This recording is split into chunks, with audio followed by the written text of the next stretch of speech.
Mheshimiwa Makamu wa Rais, uwepo wako leo ni chachu kubwa kwa watumishi wetu wa baraza na wadau wote wa mazingira nchini. Tunaamini maelekezo utakayotupatia ataendelea kuimarisha utendaji wetu na kuongeza mchango wa baraza katika kufanikisha ajenda ya taifa ya maendeleo endelevu. Mmeongea hoja ya uadilifu katika utendaji kazi, ambayo ni muhimu zaidi nadhani kuliko zote katika utendaji wa kazi zetu.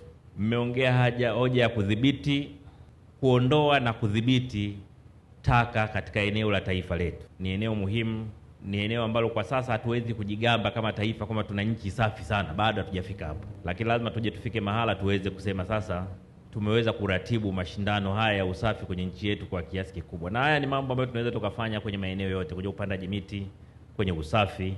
Kuna wakati inabidi kuwa na shughuli at least mara moja kwa mwaka, ambayo tunasema walioongoza 5 kwa usafi katika halmashauri zetu nchini wanapewa zawadi hadharani, na walioongoza kwa uchafu wanapewa vyeti hadharani.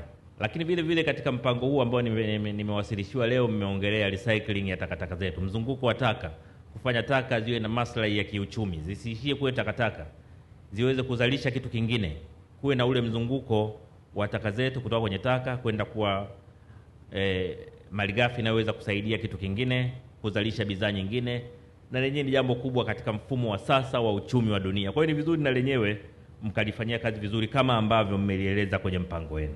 Ugonjwa ambao umekuwa tatizo sana katika maeneo mbalimbali ni kuchelewesha mambo muhimu ili kutengeneza mazingira ya rushwa. Sasa jitihada za NEMC tunaziona, lakini tunataka wote muongeze jitihada, lakini vile vile sio tu jitihada ya management ya kupambana na wanaofanya vitendo hivyo, lakini sisi wenyewe watumishi wa NEMC tujikane nafsi zetu kwamba tunataka kutumikia taifa letu lipate maendeleo ya haraka. Tuone kwamba rushwa ni jambo baya. Kila mtu moyoni mwake aseme siwezi kuendekeza mambo ya rushwa kwa sababu yanaangusha nchi yangu. Nadhani hili ni jambo muhimu sana.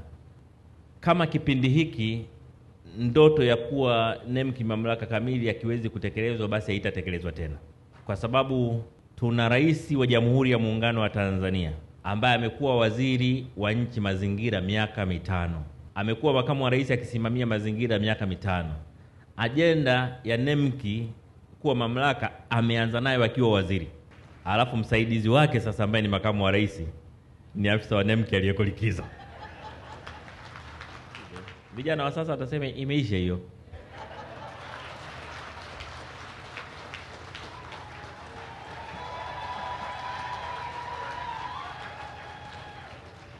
Imefanya nini? Imefanya nini?